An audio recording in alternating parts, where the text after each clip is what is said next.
오늘 하나님의 말씀 로마서 3장 9절에서 21절까지 말씀입니다. 로마서 3장 9절에서 21절까지 말씀 제가 읽어드리도록 하겠습니다. 그러면 어떠하냐? 우리는 나으냐? 결코 아니라. 유대인이나 헬라인이나 다 죄 아래에 있다고 우리가 이미 선언하였느니라. 기록된 바 의인은 없나니 하나도 없으며 깨닫는 자도 없고 하나님을 찾는 자도 없고 다 치우쳐 함께 무익하게 되고 선을 행하는 자는 없나니 하나도 없도다. 그들의 목구멍은 열린 무덤이요 그 혀로는 속임을 일삼으며 그 입술에는 독사의 독이 있고 그 입에는 저주와 악독이 가득하고 그 발은 피 흘리는데 빠른지라. 파멸과 고생이 그 길에 있어 평강의 길을 알지 못하였고 그들의 눈앞에 하나님을 두려워함이 없느니라 함과 같으니라. 우리가 알거니와 무릇 율법이 말하는 바는 율법 아래에 있는 자들에게 말하는 것이니 이는 모든 입을 막고 온 세상으로 하나님의 심판 아래에 있게 하려 함이라. 그러므로 율법의 행위로 그의 앞에 의롭다 하심을 얻을 육체가 없나니 율법으로는 죄를 깨달음이니라. 이제는 율법 외에 하나님의 한 의가 나타났으니 율법과 선지자들에게 증거를 받은 것이라. 아멘. 지금요 사도 바울이 로마 교회의 유대인 그리스도인들을 향해서 계속 이야기하고 있어요. 지지난주에는 무슨 이야기까지 했었냐면은 그 유대인들의 자부심이었던 그들의 가장 큰 자부심 율법과 할례에 대해서 율법도 아무것도 아니고 할례도 아무것도 아니라고. 그렇죠? 유대인의 정체성을 부정하는 말을 지지난주에 했었고 지난주에는 그러면서 이제는 약간 달랬죠. 그러면 유대인의 나음이 뭐냐? 할례의 유익이 뭐냐? 없냐? 아니, 많다. 근데 그 많은 것들 중에 지금 가장 먼저 말할 게 뭐냐면 너희가 하나님의 말씀을 맡은 자였다. 하나님의 말씀을 맡았다는 것은 하나님의 믿음을 믿는 것이고 우리가 돌아오기를 기다리시는 그 하나님의 믿음이 변하지 않기 때문에 다윗이 밧세바의 사고를 쳤음에도 불구하고 은혜의 구원을 받았던 것처럼 너희도 그 은혜의 구원 안에 들어갈 것이다.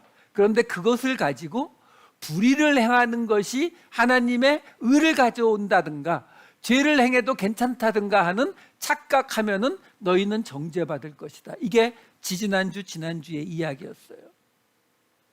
자, 이 바탕 속에서 오늘 이야기는 3장 9절로 이렇게 시작이 됩니다.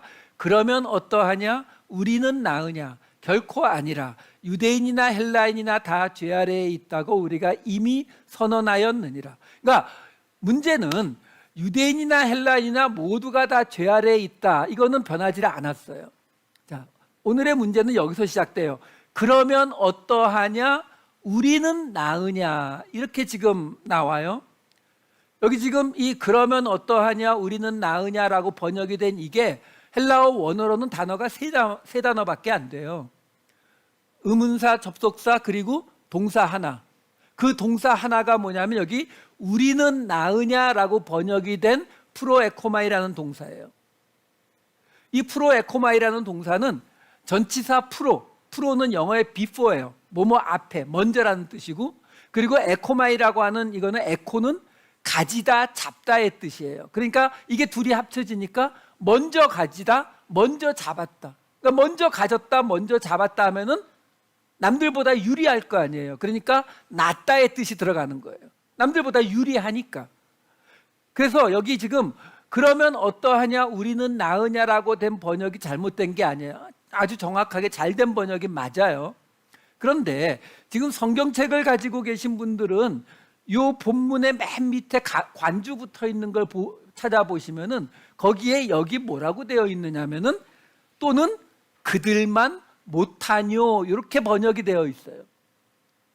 이게 왜 그러냐면 금방 설명드린 이 프로에코마이라고 하는 이 단어가 먼저 가지다, 먼저 잡다의 뜻이거든요. 그러니까 유리하고 나은 게 맞아요. 근데 그 앞에, 왜냐하면 여기 지금 그러면이라는 단어가 들어가 있기 때문에 그 앞에 긍정적인 얘기가 나왔으면은 그 긍정적인 이야기를 받아서 그러면 우리는 더 낫냐 이렇게 묻는 게 돼요. 앞에 부정적인 이야기가 나왔으면 그러면 우리는 더 못하냐, 더 나쁘냐 이렇게 번역이 되는 거거든요. 그러니까 나쁜 거에 더 유리하다는 거죠. 나쁜 거를 먼저 가졌으니까 더 나쁘냐 이렇게 번역이 가능하다는 거예요. 왜? 이 프로에코마이라고 하는 동사 자체에는 부정이나 긍정의 그 의미가 없기 때문에 요걸 이렇게 집어넣을 수가 있다고요. 그러면 우리가 더 나쁘다는 것이냐라고 번역해도 문법상으로는 문제가 없다고요. 근데 사실 우리는 나으냐라고 번역하는 게 우리가 읽을 때 이해하기는 더 편해요. 근데 왜 굳이 제가 이렇게 번역을 해드리냐면 오늘 전체 내용하고도 이게 굉장히 관련이 있기 때문에 그렇고요. 그 바로 뒤에 뭐가 따라와요? 결코 아니라라고 따라오거든요. 결코 아니라. 그러면 여러분 이렇게 생각해 보시면 돼요. 어떤 사람이 우리 교회를 놓고 이야기하는데 너희 교회는 좋으냐? 결코 아니라. 이거 하고 너희 교회는 나쁘냐? 결코 아니라. 어느 쪽이 듣는 사람 기분이 좀 나을까요? 나중이잖아요. 그렇죠? 왜? 여기 결코라는 게 이 폰타스라는 말이 전부, 모두라는 거거든요. 그러니까 절대로 아니라는 거예요. 그 말이 뒤에 따라온다고요. 그렇다면 우리는 나으냐? 결코 아니라. 근데 지금 이거 누구한테 얘기하고 있다고요? 유대인들에게요. 그러니까 이게 너무 말이 안 좋으니까 주석책들 보면은 굉장히 많은 주석책들이 여기 나오는 우리는 로마 교회의 유대인이나 이방인 그리스도인들이 아니라 편지를 쓰고 있는 바울을 이야기한다. 아니요. 바울이 유대인이잖아요. 그러니까 지금 함께 이야기하는 건 유대인 그리스도인들에게 계속 지금 유대인 그리스도인들에게 말하고 있는 거거든요. 근데 앞에 우리가 알다시피 부정적인 율법도 할례도 아무것도 아니다라고도 말했고, 그렇죠? 또 하지만 너희에게 유대인의 나음과 할례의 유익이 있긴 있다라는 긍정적인 부분도 있었고, 근데 마지막에 또 정죄받을 거라는 부정적인 부분도 앞에 있었기 때문에 사실 이 구절을 긍정이나 부정 어느 쪽으로 해석한다고 해도 큰 문제가 없어요. 내용도 안 바뀐다고요. 근데도 굳이 말씀드리는 게 듣는 사람 기분 좋은 얘기 좀 하자라는 거예요. 왜요? 우리는 굉장히 많은 경우에 우리가 틀린 말이 아닌 옳은 말을 한다면 상대방의 기분은 상관없이 이야기해 줘야 된다고 생각하는 경우가 굉장히 많아요. 근데 아시죠? 제일 짜증나는 게 싫은 사람이 옳은 말 할 때예요. 그렇죠? 무슨 말이냐면 나를 좋아하지 않는 사람에게 내가 아무리 옳은 말을 한다고 해도 그 사람이 그 말을 받아들일 확률은 없어요. 그 말은 말을 할 필요가 없다가 돼버리는 거예요. 그 사람과 나 사이에 좋은 관계가 만들어져 있지 않은 상황에서 아무리 좋은 이야기를 해도 의미가 없다고요. 근데도 불구하고 우리는 자꾸 이 하나님의 말씀을 학교에서 담배 피면 안 되고 싸우면 안 되고 뭐 안 하면 안 되고 뭐 하면 안 되고 이런 거 적어 놓은 것이 하나님의 말씀인 것처럼 자꾸 착각을 해요. 그러다 보니까 말씀을 전한다고 하면서 상대방에게 언어 폭력을 행하는 경우가 굉장히 흔합니다. 상대방의 기분 나쁘게 하는 것도 큰 문제지만 더 큰 문제가 뭐냐면 그렇게 말을 하는 그 본인 당사자조차 하나님을 믿는 자유함을 전혀 느끼지 못한다는 거예요. 누리지를 못해요. 우리가 이미 알고 있잖아요. 사도 바울이 어땠습니까? 율법 지킬 필요 없다고 율법 지키라고 말하는 거는 천사라도 저주받을 것이라고 말했던 그 사도 바울이 사도행전에서는 예루살렘에 가서 여기서 결례 지켜야겠다 그러니까 오케이, 그리고 그냥 결례 지키잖아요. 율법 있는 자에게는 율법 있는 자처럼, 율법 없는 자에게는 없는 자처럼 그냥 하잖아요. 음식 차려놓은 거 내 양심에 따라서 마음대로 먹고 싶으면 먹고 싫으면 말고. 여러분, 2000년이 지난 지금 교회를 다닌다고 하는 사람들 중에 이 2000년 전 사도 바울이 누리던 정도의 자유를 누리는 성도들을 별로 못 봐요. 왜요? 자기 스스로 이미 그 자유를 내던져 버리고 있거든요. 왜? 다른 사람한테 그러면 안 되지, 교회 다니는 사람이 이렇게 말하고서 자기는 그걸 한다면 그거는 약간 비정상적인 사람인 거죠. 정상적인 사람이라면 자기가 다른 사람에게 그런 지적을 하게 되면 자기도 못하는 거거든요. 자기 자유가 없어지는 거라고요. 근데 예수님이 말씀하셨잖아요. 어떻게 된다고요? 요한복음 8장 32절 여러 번 나오는 구절이죠. 진리를 알지니 진리가 너희를 자유롭게 하리라. 여기서 진리, 알레the이아가 뭐라고요? 감춰지지 않은 것이 뭐라고요? 요한복음 8장 36절. 그러므로 아들이 너희를 자유롭게 하면 너희가 참으로 자유로우리라. 진리가 자유롭게 한다는데 아들이 자유롭게 한다잖아요. 그럼 진리가 뭐예요? 예수님. 알레the이아, 감춰지지 않은 거, 예수님. 자, 예수님이 그런데 왜 이 자유에 관해서 이야기하셨는 줄 아세요? 예수님이 이런 이야기를 했거든요. 요한복음 8장 12절과 25절 보면 예수님이 이렇게 말해요. 예수께서 또 말씀하여 이르시되 나는 세상의 빛이니 나를 따르는 자는 어둠에 다니지 아니하고 생명의 빛을 얻으리라. 사도행전에서 말씀드렸어요. 빛이라고 나오는 것은 하나님의 사자를 뜻하는 거예요. 그러니까 예수님이 나는 세상에 온 하나님의 사자다라고 지금 이야기한 거고, 25절은 그들이 말하되 내가 누구냐? 예수께서 이르시되 나는 처음부터 너희에게 말하여 온 자니라. 이거는 하나님 or 하나님의 사자. 그러니까 결국 지금 이 요한복음 8장에서 예수님이 나는 하나님 혹은 하나님의 사자다라고 말한 거거든요. 근데 이 말을 왜 하셨냐면, 이 이야기가 어디 나온 이야기냐면요, 바로 간음하다 잡혀온 여자, 이 여자를 돌로 치리까라고 물었을 때 예수님이 너희 중 죄 없는 자가 돌로 쳐라 해갖고 결국은 여자가 벌받지 않고 풀려났게 됐잖아요. 그 이야기에 따라 나오는 이야기예요. 8장 11절 12절을 볼게요. 그 앞에 이제 그 간음한 여자 그 얘기가 다 끝나고 11절에 대답하되 주여 없나이다. 예수께서 이르시되 나도 너를 정죄하지 아니하노니 가서 다시는 죄를 범하지 말라 하시니라. 예수께서 또 말씀하여 이르시되 나는 세상의 빛이니, 이렇게 말하시는 거예요. 그러니까 예수님이 지금 뭐라고 말했냐면 그 여자에게 나도 너를 정죄하지 않는다. 그럼에도 불구하고 요 뒤에 나오는 다시는 죄를 범하지 말라는 말씀을 하시지 않았느냐고 시비 붙는 사람들이 있어요.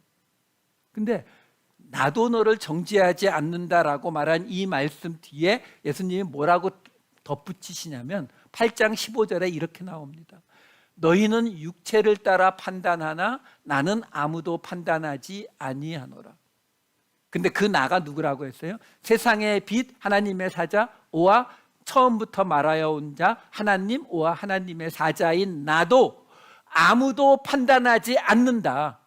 그러니까 지금 간음한 여자에게 나도 너를 정죄하지 아니하노니가 예수님의 진짜 이야기라고요. 그 이야기를 더 설명해 주기 위해서 내가 하나님 혹은 하나님의 사자로 온 나도 아무도 판단하지 않는다라는 말씀을 하고 계시는 거예요. 그래서 바리새인들이 투덜투덜거리니까 8장 26절에 아예 쐐기를 박아버리죠. 내가 너희에게 대하여 말하고 판단할 것이 많으나 나를 보내신 이가 참되심에 내가 그에게 들은 그것을 세상에 말하노라 하시되. 바리새인들에게 얘기하는 거예요. 여기서 지금 판단하다가 전에 계속 말씀드렸던 크리노거든요. 판단하다, 심판하다, 재판하다 이 말이라고요. 그러니까 판단이라는 말이 좀 약하게 들리시면 심판으로 바꾸셔도 돼요. 내가 너희들 심판하려면 할 게 무지무지 많다. 근데 내가 안 한다라는 거예요. 왜? 나를 보내신 이가 참되심에, 이거 알레데스예요. 알레데이아 같은 말.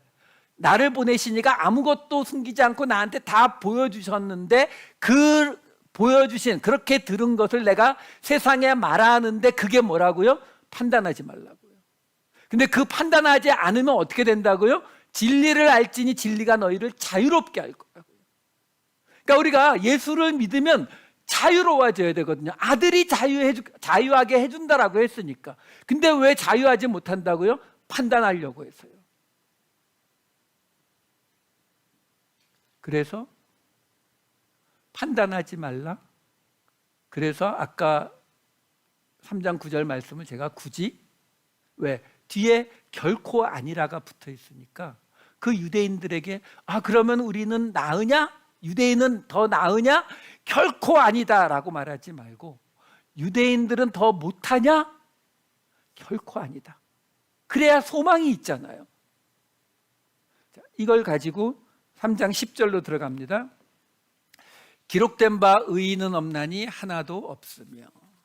이런 구절은 우리 한국 사람들은 이해를 너무 잘해요. 왜? 우리는 우리의 어떤 그 노력과 정성을 통해서 어떤 레벨로 올라가는 이거에 굉장히 익숙하기 때문에 의인은 없나니 하나도 없다 이런 말이 들려도 뭐 그렇지, 하나님 앞에 누가 의인이라 소리를 들을 수 있겠어? 그러니까 하나님 앞에 의인 소리 듣는 사람은 하나도 없겠지, 뭐 당연하지, 나도 뭐 그 수준은 안 되는 거고, 그냥 이렇게 쉽게 받아들여 버려요. 근데 항상 말씀드렸지만 성경이 이 신약에서 말하는 의인은 어떤 사람이에요? 구약도 마찬가지지만 구원받은 자를 말해요. 구원받은 자가 없나니 하나도 없다. 좀 그렇죠. 그렇죠? 자, 근데 여기서 사도 바울이 이 이야기를 또 왜 꺼냈느냐의 문제예요. 여기서부터요, 이 3장 10절부터 오늘 본문인 3장 21절 끝나는 데까지 사도 바울이 구약의 말씀을 무려 9군데나 인용을 합니다. 그러니까 우리가 신약 성경에서 구약을 인용하는 곳들이 많이 있어요. 그 중에는 꽤 길게 인용하는 곳들도 있거든요. 근데 여기는 길게 인용 안 했어요. 짤막짤막하게 인용을 했는데 학자에 따라서 어떤 사람은 7개로 끊고 어떤 사람은 9개까지 보는 굉장히 많은 성경 구절을 왕창 인용해서 집어넣었어요. 그래서 이 전체의 이야기를 알려면 이 인용된 구절들을 따라가면서 이 전체 구조와 함께 해석을 해야 사도 바울이 이 이야기를 한 의도를 우리가 찾아갈 수가 있어요.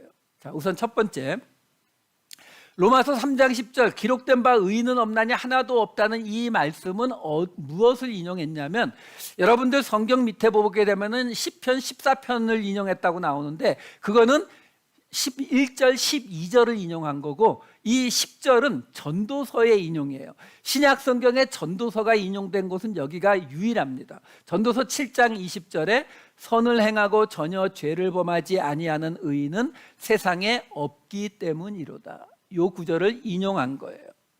자, 그런데 여러분, 사도 바울은 똑똑했습니다. 설교 준비를 하면서도 이 사람은 제가 사용하는 성경 프로그램이나 컴퓨터도 없이 이런 것들을 어떻게 찾아서 인용을 했을까 상상이 안 가요. 요즘식으로 말하면 진짜 뭐 엄청난 천재 아니었나 싶어요.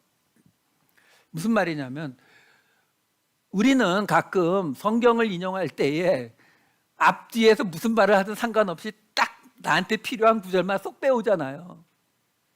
근데 사도 바울은 그런 곳이 없어요. 그 전체 문맥 내용에 맞는 구절을 뽑아오거든요. 여기도 마찬가지예요.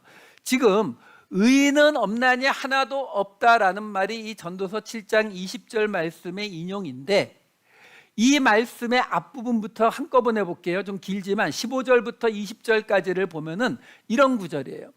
내 허무한 날을 사는 동안 내가 그 모든 일을 살펴보았더니 자기의 의로움에도 불구하고 멸망하는 의인이 있고 자기의 악행에도 불구하고 장수하는 악인이 있으니 지나치게 의인이 되지도 말며 지나치게 지혜자도 되지 말라. 어찌하여 스스로 패망하게 하겠느냐? 지나치게 악인이 되지도 말며 지나치게 우매한 자도 되지 말라. 어찌하여 기한 전에 죽으려고 하느냐? 너는 이것도 잡으며 저것에서도 내 손을 놓지 아니하는 것이 좋으니 하나님을 경외하는 자는 이 모든 일에서 벗어날 것임이니라.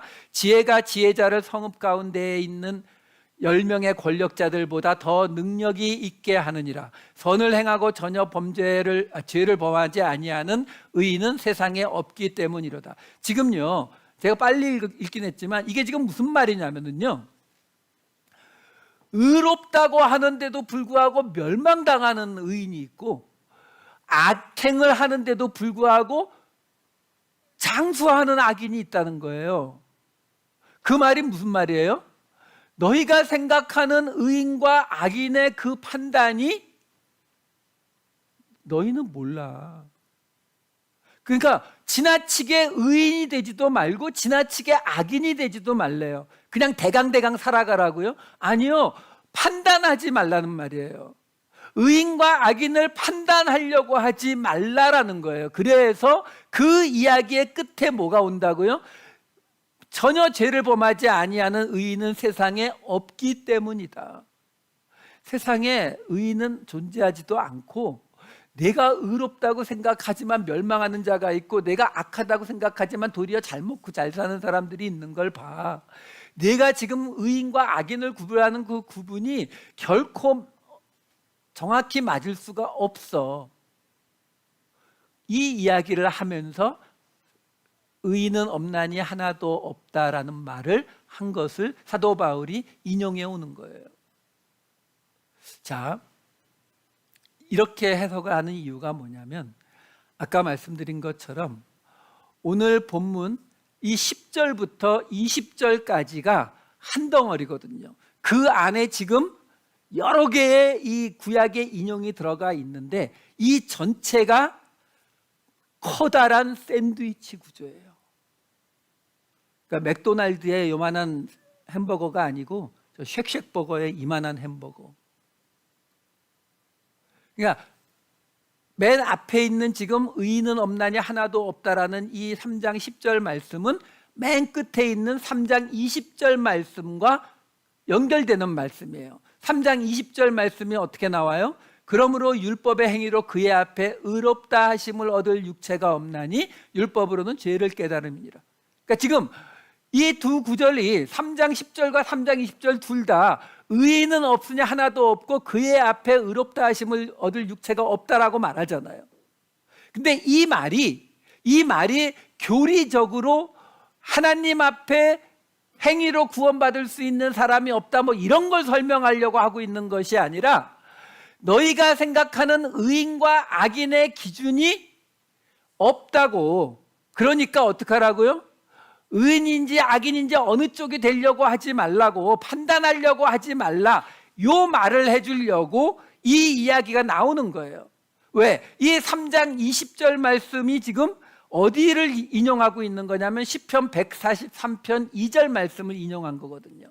주의 종에게 심판을 행하지 마소서, 주의 눈앞에는 의로운 인생이 하나도 없느니라. 딱 나오잖아요. 여기 심판이 바로 판단이라고요. 70인역의 크리노로 번역되는 단어. 그러니까 지금 왜 주의 종에게 판단하지 말아달라고 하는 거예요?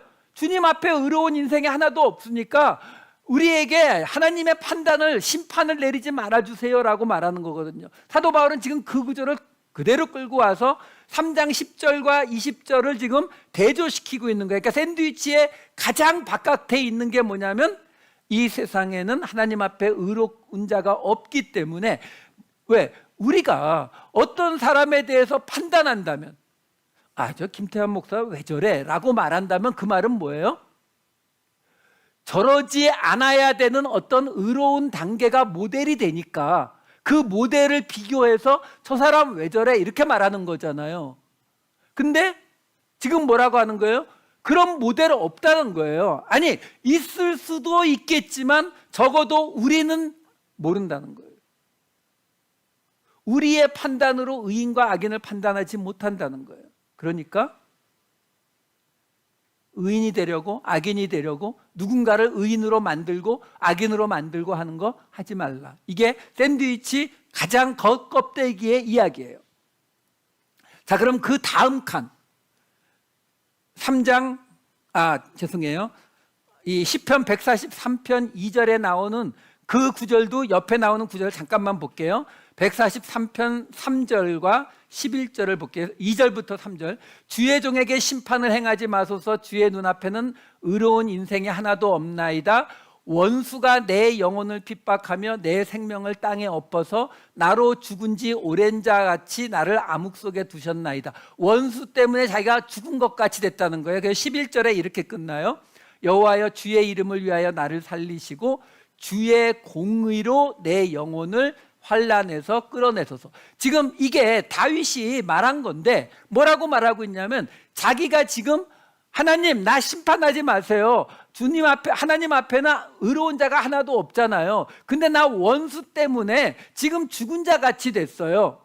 나 좀 살려주세요 라는 말을 하고서 마지막에 주님의 공의로 내 영혼을 환난에서 끌어내소서라고 말하는 거예요. 이 말이 오늘 본문의 맨 마지막 3장 21절 말씀인 거예요. 이제는 율법 외에 하나님의 한 의가 나타났으니 율법과 선지자들에게 증거를 받은 것이라. 이건 다음 주에 보겠지만 지금 이렇게 연결이 되고 있는 이야기라고요. 자, 이렇게 해서 이제 첫 번째 껍데기가 끝났어요.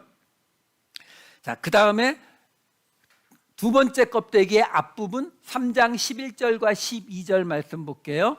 깨닫는 자도 없고 하나님을 찾는 자도 없고 다 치우쳐 함께 무익하게 되고 선을 행하는 자는 없나니 하나도 없도다. 그러니까 여기는 지금 깨닫지도 못하고 하나님을 찾지도 않고 다 무익하게 되고 선을 행하는 자는 없나니 하나도 없다. 이 말씀은 시편 14편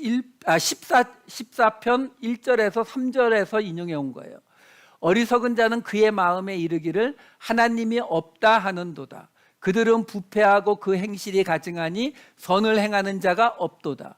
여호와께서 하늘에서 인생을 굽어 살피사 지각이 있어 하나님을 찾는 자가 있는가 보려 하신즉 다 치우쳐 함께 더러운 자가 되고 선을 행하는 자가 없으니 하나도 없도다. 여기 3절에 더러운 자가 70인역에서 여기 로마서 3장 12절에 무익하게 되고로 번역이 된 단어예요. 그러니까 지금 여기서 인용이 된 단어라고요.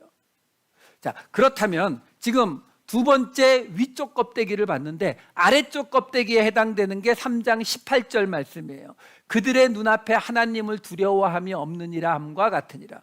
요거는 시편 36편 1절을 인용한 거예요. 없나요? 빠졌어요? 시편 36편 1절이 이렇게 나와요. 악인의 죄가 그의 마음속으로 이르기를 그의 눈에는 하나님을 두려워하는 빛이 없다 하니. 그러니까 지금 두 번째 껍데기에서 하는 이야기가 뭐냐면 여기서는 하나님을 찾는 자도 없고 두려워하지도 않고 여기서는 하나님을 두려워하는 자가 없다. 요거거든요. 그러니까 결국 지금 하나님을 깨닫지도 못하고 찾지도 못하고 두려워하지도 않고 유대인들이 지금 그러고 있다라고 지금 말하고 있는 거거든요. 유대인들이요? 아니 이렇게 생각해 보시면 돼요. 여러분들한테 하나님의 말씀대로 잘 살고 계십니까? 라고 물으면 죄송해요. 이런 질문에서 대답하기가 굉장히 부담스럽죠. 그렇죠? 하지만 하나님을 찾고 계십니까? 하나님을 두려워하십니까? 라고 물으면 그건 대답할 수 있잖아요. 그렇죠? 에이, 내가 좀 죄은 짓고 뭐 하나님 말씀대로 딱 살지는 못하지만 하나님을 찾죠. 하나님을 두려워하지요. 근데 이 말을 지금 유대인들에게 하면 우리 알잖아요. 기도할 때조차 말씀을 팔목에 감고 테필린 이마에 달고 집 문패에다가도 말씀 집어넣고 매주자 그러는 사람들이 유대인 아닌가요?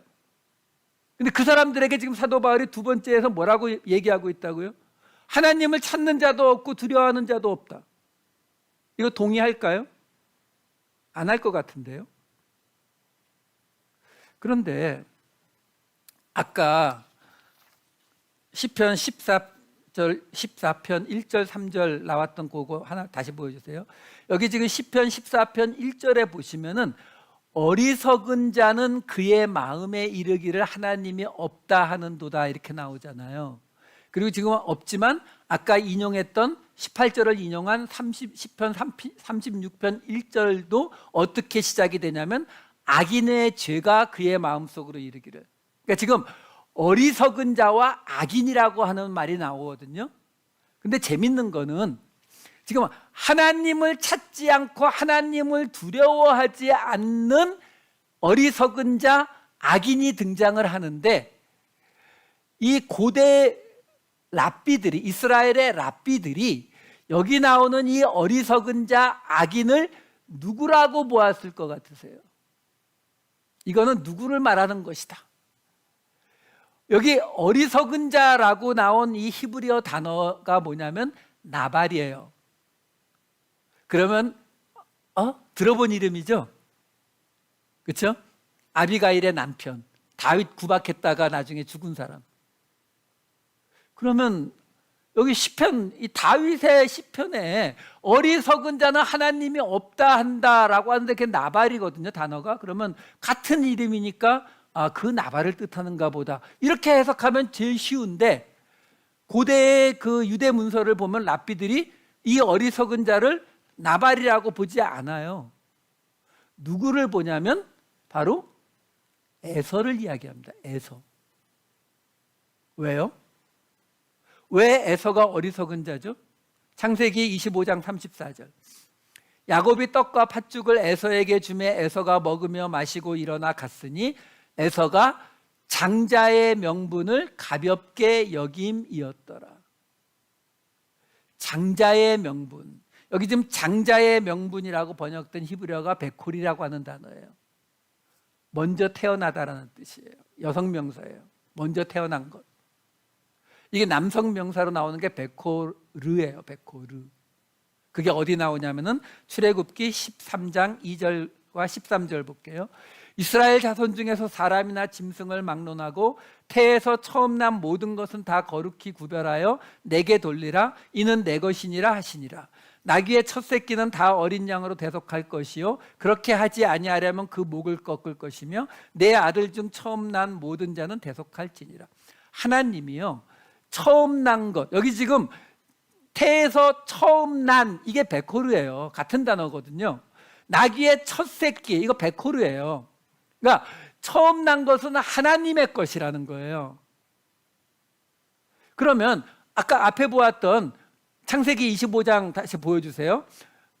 야곱이 여기 장자의 명분이라고 번역된 게 이게 베코르거든요. 그러면 그 장자의 명분, 이 장자권을 가볍게 여긴 게 죄인가요?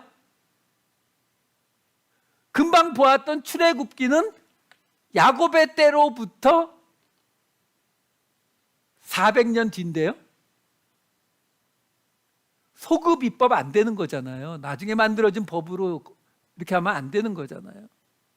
그러니까 에서가 지금 장자의 명분을 가볍게 여겼다라고 해서 하나님이 뭐라고 하던가요? 아무 말씀 안 하세요. 하나님이 벌을 내리시나요? 율법이 없는데 아직 죄가 아니라니까요. 근데 뭐가 문제인 거예요? 팥죽 한 그릇은 너무 싸서? 그건 아니잖아요. 예, 나중에 아버지 이삭이 자기 자식을 축복하려고 불렀을 때에 우리가 잘 알다시피 에서가 사냥하러 나간 사이에 야곱이 대신 축복을 받아버리잖아요. 그리고 나중에 에서가 돌아와서 자기도 축복해달라고 이야기하잖아요. 그 장면이 창세기 27장 19절과 32절에 이렇게 나옵니다. 야곱이 아버지에게 대답하되 나는 아버지의 맏아들 베코르 맏아들 에서로소이다. 마음껏 내게 축복하소서. 32절 그의 아버지 이삭이 그에게 이르되, 이건 에서에게 묻는 거예요. 너는 누구냐? 그가 대답하되 나는 아버지의 아들 곧 아버지의 맏아들 베코르 에서로소이다. 무슨 말이냐면 아버지가 장자에게 축복을 하는 거였어요. 그렇기 때문에 그 장자의 명분, 장자라고 하는 것을 팥죽 한 그릇으로 산 야곱이 그 축복을 받을 권한이 생겨버린 거예요. 이거는 죄고 아니고의 문제가 아니에요. 윤리적인 이야기가 아니라고요. 단지 애초부터 그 장자의 축복을 받을 수 있는 그 권리대로 야곱은 들어가서 내가 당신의 베코르입니다 라고 하고 그 축복을 받았기 때문에, 그랬기 때문에 야곱이 에서를 또 축복할 수가 없었던 거예요. 장자권을 주어버렸기 때문에, 장자에게 주는 축복을 이미 행했기 때문에. 자, 그래서 고대 랍비들이 하나님이 없다 하는 그 어리석은 자를 이 에서로 보는 이유가 거기 있는 거예요. 그리고 그 구절을 사도 바울이 오늘 두 번째 샌드위치 껍데기로 인용해 온 이유가 여기 있는 거예요. 왜? 이스라엘이, 지금 유대인, 말하고 있는 그 유대인들이 누구라고요? 장자잖아요. 출애굽기 4장 22절. 너는 바로에게 이르기를 여호와의 말씀에 이스라엘은 내 아들 내 베코르 장자라. 자, 문제는 맏아들, 우리 한국은 맏아들이면 제사 드려야 되죠. 제사는 요즘은 똑같이 받는다고.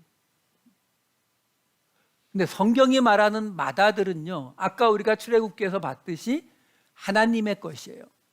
하나님께 드려져야 되는 게 맞아요. 그런데 이런 구절이 민수기에 나옵니다. 민수기 3장 12절 13절.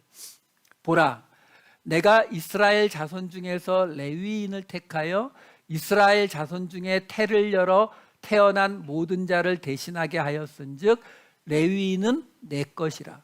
처음 태어난 자는 다 내 것임은 내가 애굽 땅에서 그 처음 태어난, 베코르, 계속 같은 단어예요.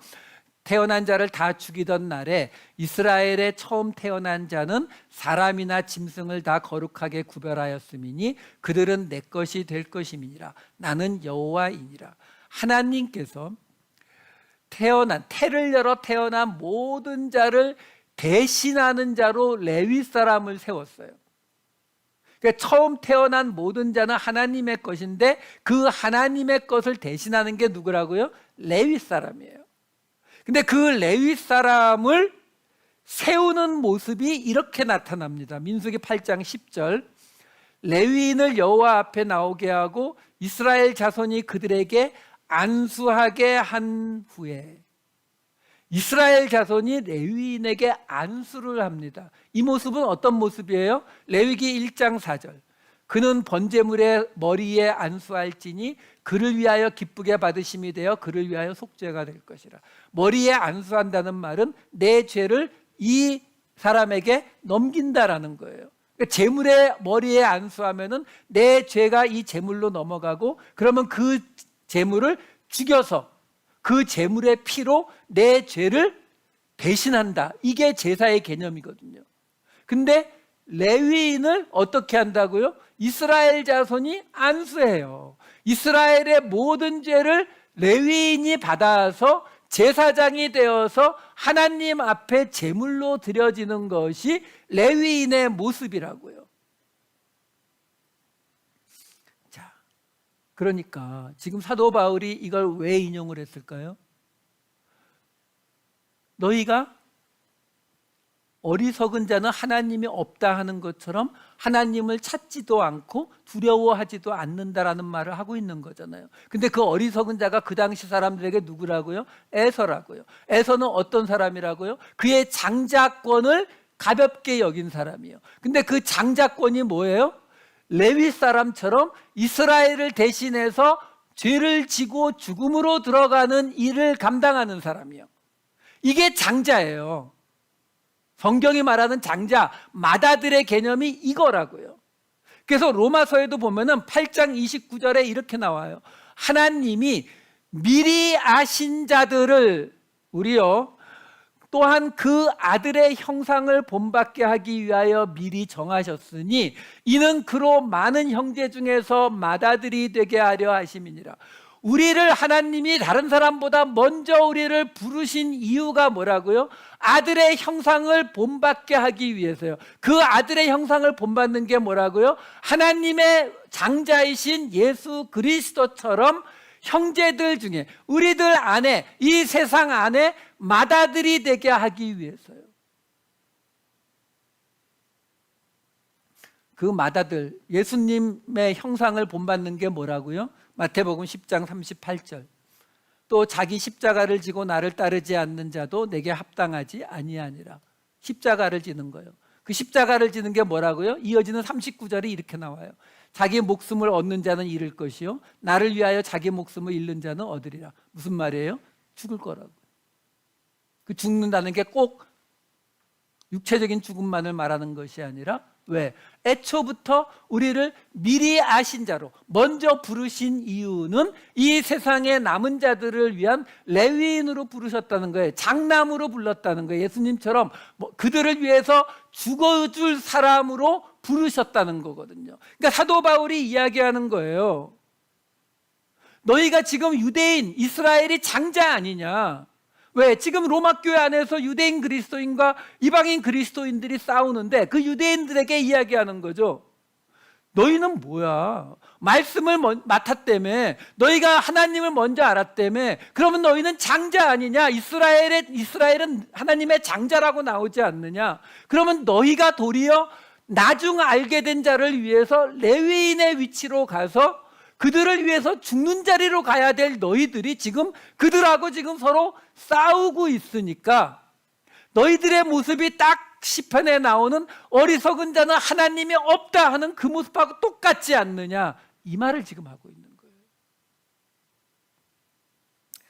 자, 이제 두 번째 껍데기까지 봤고요. 이제 빵과 야채를 지나서 이제 고기만 남았어요. 고기를 또 두 겹으로 깔았어요. 바깥엔 터키, 안에는 햄. 이렇게. 우선 터키에 해당되는 3장 13절 앞부분이에요. 간단해요. 그들의 목구멍은 열린 무덤이요. 이 구절은 시편 5장 9절의 인용입니다.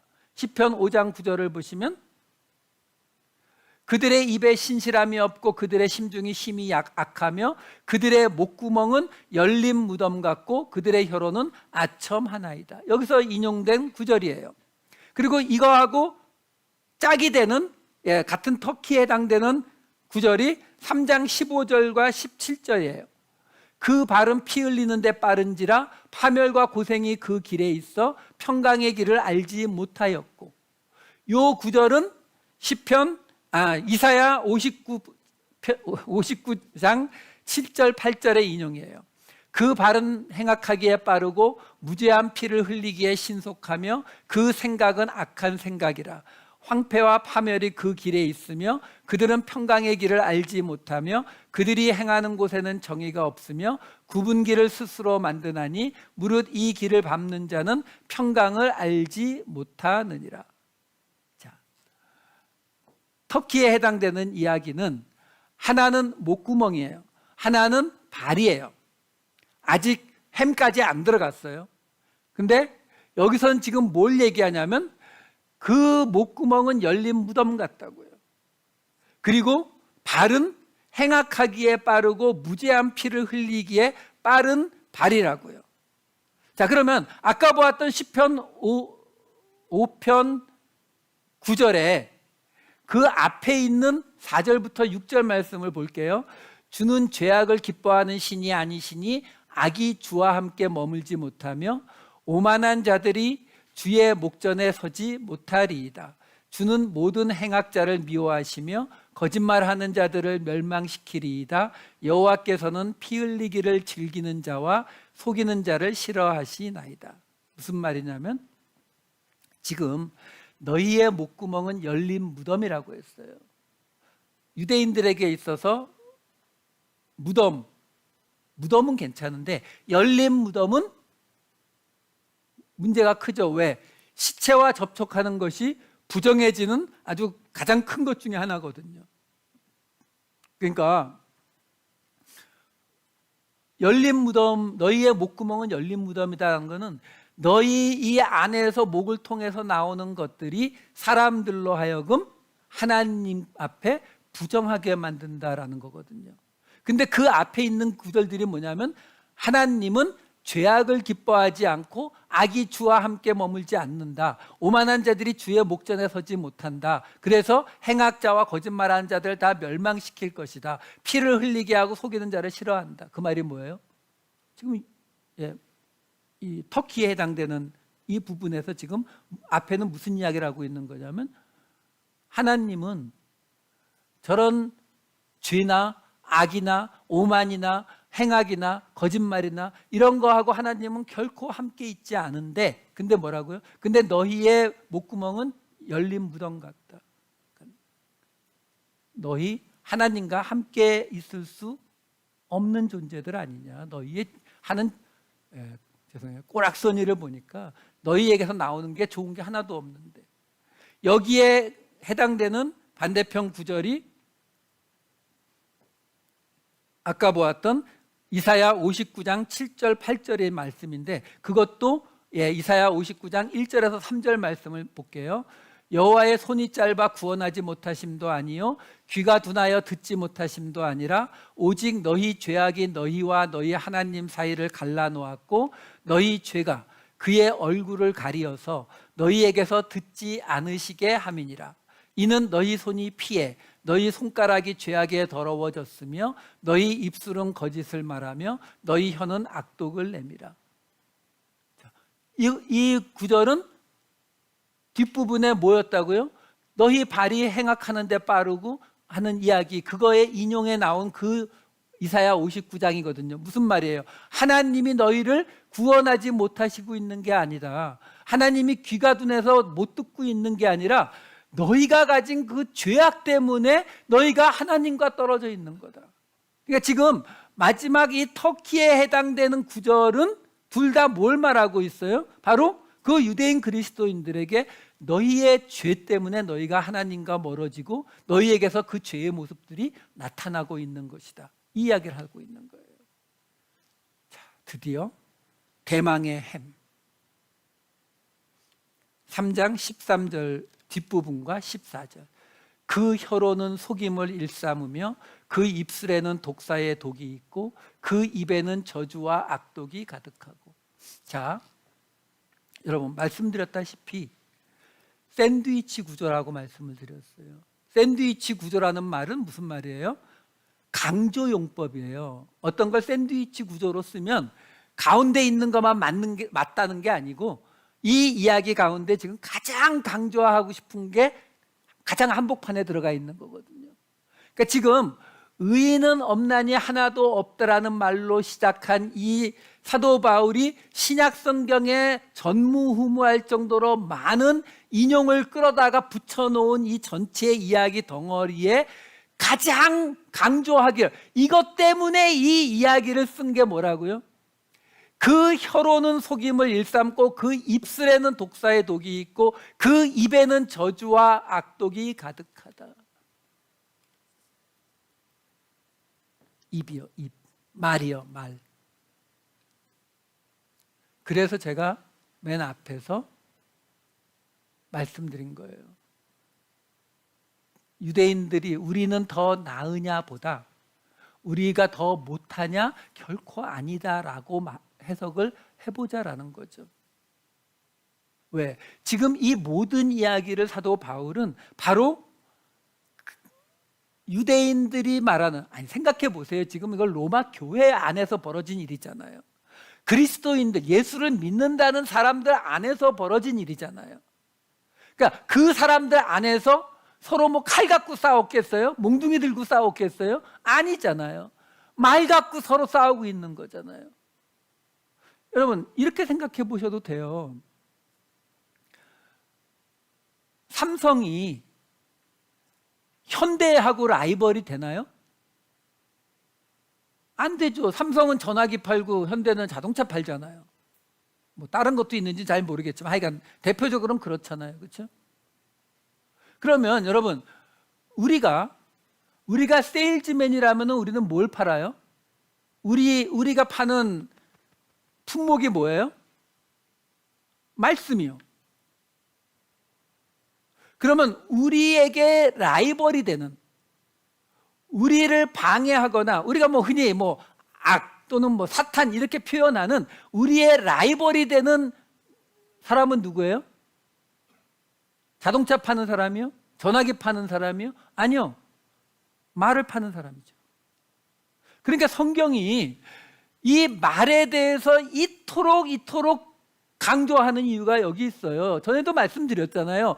뭐 살인이니 강도니 도둑이니 하는 것들이 우리가 볼 때 더 끔찍한 범죄가 맞지만 그런 범죄 때문에 교회 공동체가 깨지지는 않는다니까요. 우리가 뭐 살인이 벌어졌는데 그 살인 벌어진 것 때문에 교회가 깨졌다는 얘기 들어보셨어요? 뭐 목사끼리 칼부림했다면 뭐 그럴 수도 있을지 모르겠지만 그건 흔한 얘기가 아니잖아요. 근데 어떤 때 교회가 깨진다고요? 지금의 로마 교회처럼 서로 말로 정죄하고 판단하기 시작하면요. 그러니까 이 전체 이야기가 의인은 없나니 하나도 없다라는 게 판단하지 말라는 이야기였잖아요. 이 전체 얘기가 계속 가운데로 들어가서 뭐라고요?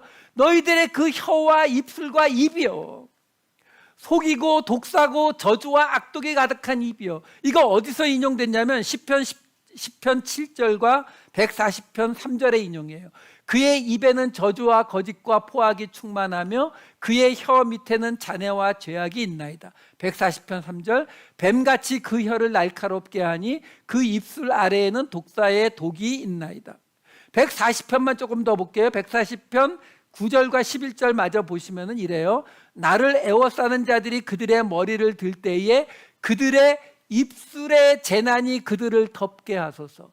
11절, 악담하는 자는 세상에서 굳게 서지 못하며 포악한 자는 재앙이 따라서 패망하게 하리이다. 제가 요거만 골라 나온 거 아니에요. 이 시편 140편 읽어보시면 여기에서 지금 이 저주하는 말은 이 입술의 재난, 악담 이거밖에 없어요. 사도 바울이 알아서 잘 골라줬다고요. 자, 그러면 시편 7절도 인용했다고 했잖아요. 그 시편 7절 앞에는 4절에서 6절은 이런 구절이 나와요. 악인은 그의 교만한 얼굴로 말하기를 여호와께서 이를 감찰하지 아니하신다 하며 그의 모든 사상에 하나님이 없다 하나이다. 그의 길은 언제든지 견고하고 주의 심판은 높아서 그에게 미치지 못하오니 그는 그의 모든 대적들을 멸시하며 그의 마음에 이르기를 나는 흔들리지 아니하며 대대로 환난을 당하지 아니하리라 하나이다. 이건 지금 누구예요? 누가 하나님 앞에서 하나님이 우리는 감찰하지 않고 주의 심판은 우리에게 미치지 않을 거야, 우리는 대대로 환난을 당하지 않을 거야. 유대인이요. 그러니까 지금 맨 마지막에 너희의 혀, 너희의 입술, 너희의 입에 죄악과 악독이 가득하다는 말이 마지막 강조 부분인데 그걸 인용한 것이 아래쪽에서는 같은 그 입술의 재앙이라든가 이 악담하는 이야기를 하고 있다면 위쪽에서 인용한 이 부분에서는 어떤 이야기를 하고 있냐면 그게 바로 너희들 유대인, 이 말을 지금 하고 있는 것이 이 이야기의 결론이라고요.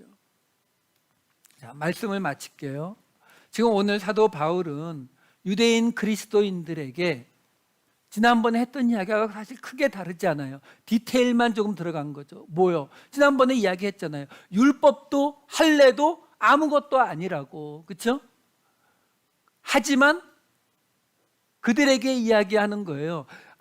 너희들이 유대인으로서 아브라함의 후손으로서 받을 그 크레딧이 하나도 없는데, 그럼에도 불구하고 너희들은 너희가 어떤 크레딧이 있는 것처럼, 너희는 하나님의 감찰도 받지 않고 대대로 환난을 받지 않을 것처럼 이야기하면서, 도리어 그렇다면, 그래, 그렇게 너희가 그런 크레딧을 받을 자격이 있다면 그 자격이 무슨 자격이라고요?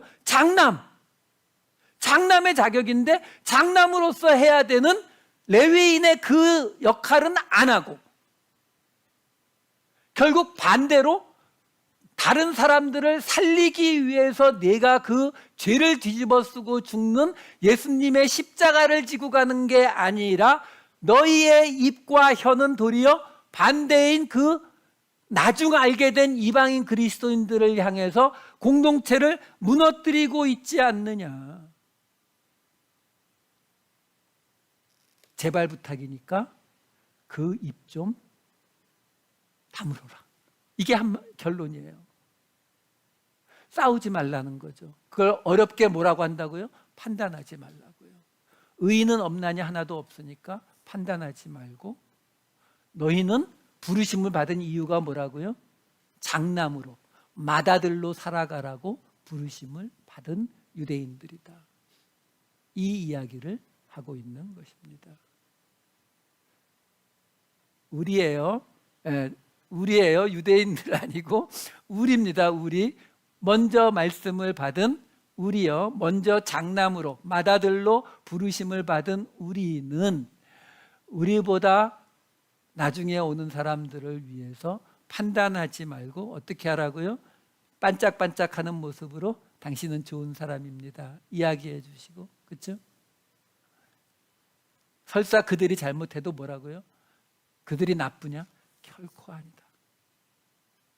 하나님은 나와 함께 하셨듯 당신과도 함께 하실 것이다.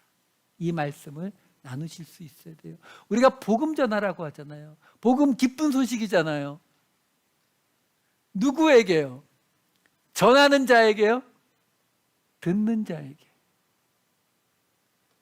나에게만 기쁜 소식 하지 마시고요, 듣는 자가 기쁜 소식을 들을 수 있도록 맏아들로 살아가신, 큰딸로도 살아가시는 저와 여러분 되시기를 우리 주님의 이름으로 축원합니다. 기도하시겠습니다.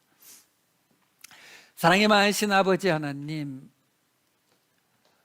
저희를 부르셔서 말씀을 맡은 자가 되어 우리로 기쁜 소식을 전하게 하셨사오니, 아버지 하나님, 하나님께서 세우신 맏아들로, 큰딸로 살아가는 우리 모두가 되게 하여 주시옵소서. 세상을 위하여 장남이 되어 레위인이 되어 예수님의 그 십자가의 길을 따라가는 새로운 한 주가 되게 하여 주시옵소서. 감사드리옵고 이 모든 말씀 우리 주 예수 그리스도의 이름으로 기도하옵나이다. 아멘.